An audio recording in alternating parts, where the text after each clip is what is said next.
14-cü əsrin 80-ci illərində Azərbaycan iki böyük təhlükəli üzləşir. Qızıl Ordu hökmdarı Toxtamış xan, şərqdən isə Əmir Teymur Azərbaycanı işğal etməklə hədələyirlər. Böyük bir ordu ilə 1385-ci ildə Azərbaycana daxil olan Əmir Teymur burada çox ləngimir. Mərkəzi Asiyada baş vermiş hadisələr onu geri qayıtmağa məcbur edir.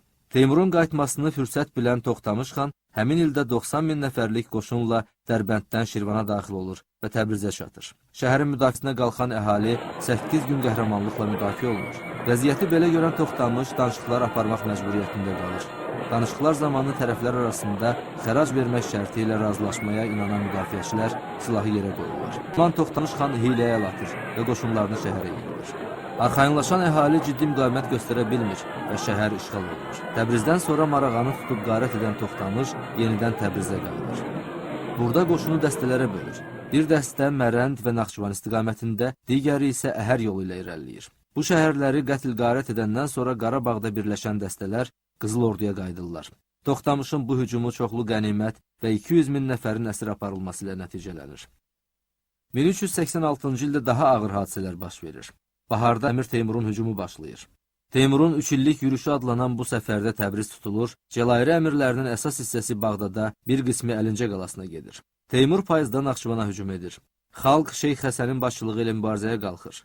Teymur onların müqavimətini qırır və Əlincə qalasını mühasirəyə alır. Çox keçmir, qalada su qıtlığı yaranır. Qalanın müdafiəçiləri Teymurla danışıqlar aparır və onu təslim etmək istədiklərini bildirirlər. Buna əmin olan Teymur qoşunu qalanın əhəmiyyətini verir. Lakin müdafiəçilər qaladan çıxmamış, güclü yağış yağır və bol su ehtiyatı yaranır. Müdafiəçilər vəziyyəti belə görüb Əlincəni təslim etmək fikrindən daşınırlar. 1387-ci ilin əvvəllərində Toxtamış xanın dəstələri yenidən Dərbənddən keçərək Azərbaycana daxil olur. Kür çayına qədər irəliləyir. Lakin Teymurun oğlu Miranşahın başçılıq etdiyi ordu burada onu dayandırır. Toxtamış məğlub olur və geri çəkilir.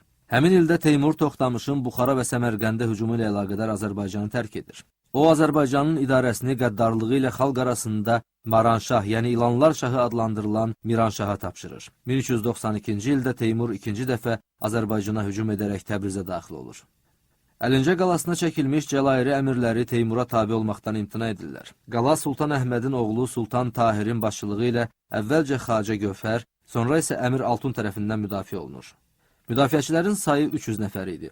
Əlincə qalasında Cəlairilərin xəzinəsi saxlandığından Əmir Teymur onu tutmağa bir neçə dəfə cəhd edir. Lakin Əlincəyə dalbadal güclü qoşun hissələri göndərsə də məqsədinə çata bilmir. Bu zaman qala müdafiəçilərindən bir qrupu Əmir Altunun başçılığı ilə qaladan kənara çıxır. Onlar geri qayıdarkən qalanın mühasirəyə alındığını görürlər. Qəflədən hücuma keçən müdafiəçilər rəqibin böyük tələfat verməsinə nail olurlar. Çətin də olsa Əmir Altun öz dəstəsi ilə qalaya daxil ola bilir. Məqsədinə çata bilməyən Teymur buradan Gürcüstana hücum edir. Sonra Şəki hakimi Seyid Əlini itaətə gətirir.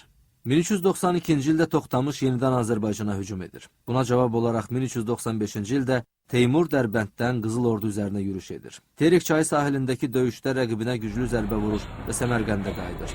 Bu müddət ərzində Əlincə qalasının mühasirəsi davam edir. Teymurilər Əlincədən başqa bütün Azərbaycanı özlərinə tabe edirlər. Lakin Cənubi Qafqazın, o cümlədən Azərbaycanın yerli feodalları mübarizəni davam etdirirlər. Bu mübarizənin əsas dayağı da Əlincə qalası olur. Qalanın müdafiəçiləri ilə birləşən Şəki və Gürcü feodalları Teymurilərə qarşı vuruşur, hətta qalib də gəlirlər.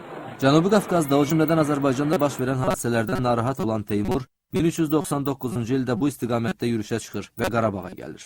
Bir sıra yerli feodallar, o cümlədən Şəki hakimi Seyidi Əhməd Şirvanşah 1-ci İbrahimin himayədarlığı ilə Teymurla ittifaq bağlayırlar. 14 il Teymurun hücumlarına mərdliklə sinə gələn, cəsarətlə müdafiə olunan Əlincə qalası daxili çəkişmələr nəticəsində Teymura tabe olur. 1405-ci ildə Teymurun vəfatından sonra isə Azərbaycanın Şirvana qədər olan ərazisi Miranşahın oğlu Ömər Mirzə tərəfindən idarə olunur.